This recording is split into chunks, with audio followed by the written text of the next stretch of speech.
fearless Town Hall 9 players taking on Town Hall 10s and winning in Clan War.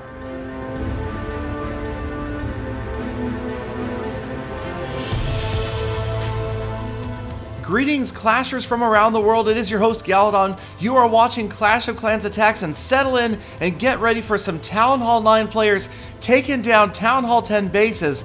And not just any Town Hall 10s, we're talking about completely maxed out defenses in a recent clan war between Lost Phoenix and this other clan. Now right away, I will point out that most of Lost Phoenix's bases for this clan war were anti-3-star bases designed to stop a 3-star attack from a skilled Town Hall 10 attacker. So that does lean a bit of an advantage towards the Town Hall 9s, exposing that Town Hall a bit out to one side, and also, as you can see here, leaving a few structures on the very edge of the village that can be picked off by a well-planned attack.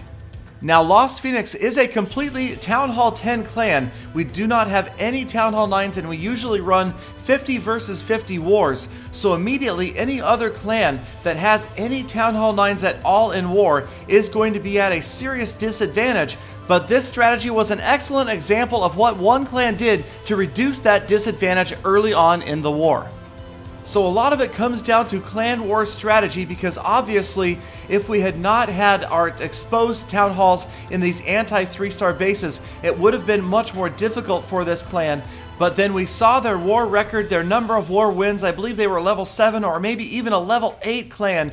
So we knew they had a ton of wins under their belt. They were doing something right. And so we went to anti-3-star bases, and maybe that wasn't the right move. Although it did reduce the potential for 3 stars against these bases from their top attackers, it definitely gave their Town Hall 9s a shot at 2-starring, and that was potentially disastrous for Lost Phoenix. Now we'll get to the results in a minute, but let's take a look at this attack. Now, after picking off nearly 40% of this base just around the outside, now the very small remaining attacking force is going to go laser focused right at that town hall. Just one jump spell, a very small contingent of troops working their way in, just needing to get to the town hall. And I thought this was a very well planned attack, mostly focusing on outer structures, and there it comes, 50% and the town hall almost simultaneously, ending the raid right away. A very solid 2-star attack by a Town Hall 9 on a maxed out defense Town Hall 10. And yes, it wasn't the only one we saw of its kind. Here we've got Lisa something doing the similar strategy, again with the minions, having scouted out the base thoroughly, finding those structures that were going to be exposed, and picking off as many percentage points at the beginning of the raid as possible. Also, with this anti-3-star base, you've got those air defenses embedded a little more deeply, so you necessarily are exposing more structures on the outside, because you don't want an air attack to path directly to those air defenses. So the minions, again, doing a great job. Lisa with very patient and precise deployment of them. 10-12% damage, now 14%, and the main portion of this attack has not yet begun. So again, working her way towards that first star, 15% damage just with a handful of minions.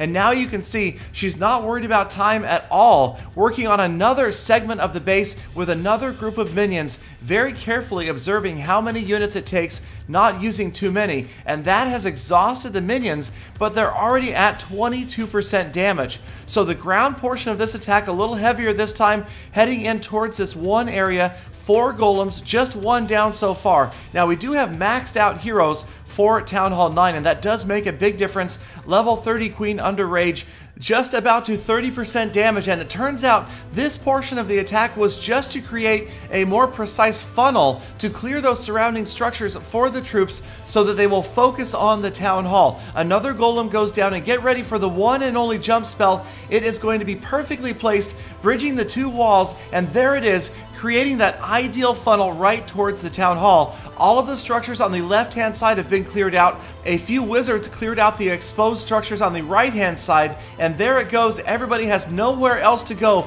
but right into that town hall enclosure, and there's the first star for 50% just before the town hall falls for the second star, and another very solid 2-star attack. And this attacker choosing to run things out all the way to the end, getting every last percentage point possible just in case of the unlikely event of a tiebreaker. And there it is, 58%, 2-star attack by a Town Hall 9 versus a max defense Town Hall 10.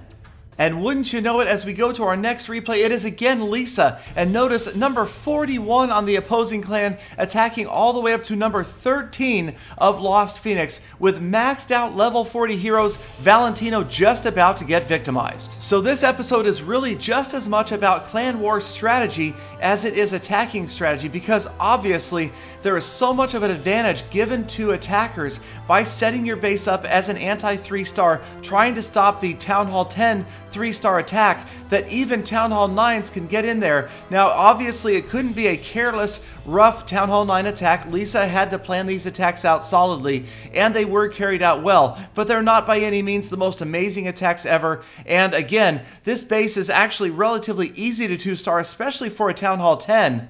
And I will tell you that as a practice of Lost Phoenix's war strategy, we will take a very close look at the opposing war clan before we decide whether to go anti-2 primarily, or anti-3 primarily, or even a mix. It really depends upon a number of things. Of course, the defensive level of the clan, if they have any lower level Town Hall 10s or Town Hall 9s, what their war record is makes a big difference, and their reputation in the war community. If we know they have a potential to carry out a ton of 3-star attacks or not. So many factors go into deciding our defensive strategy and even our offensive strategy as well. And speaking of attacks, Lisa wrapping up another solid 2-star attack against a fully maxed out Town Hall 10.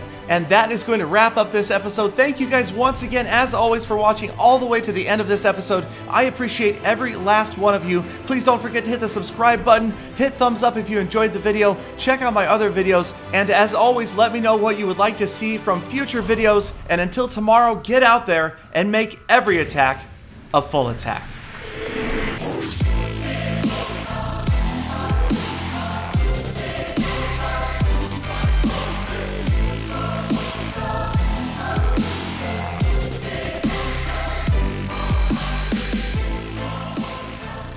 Galadon, you know what I'd like to see from future episodes?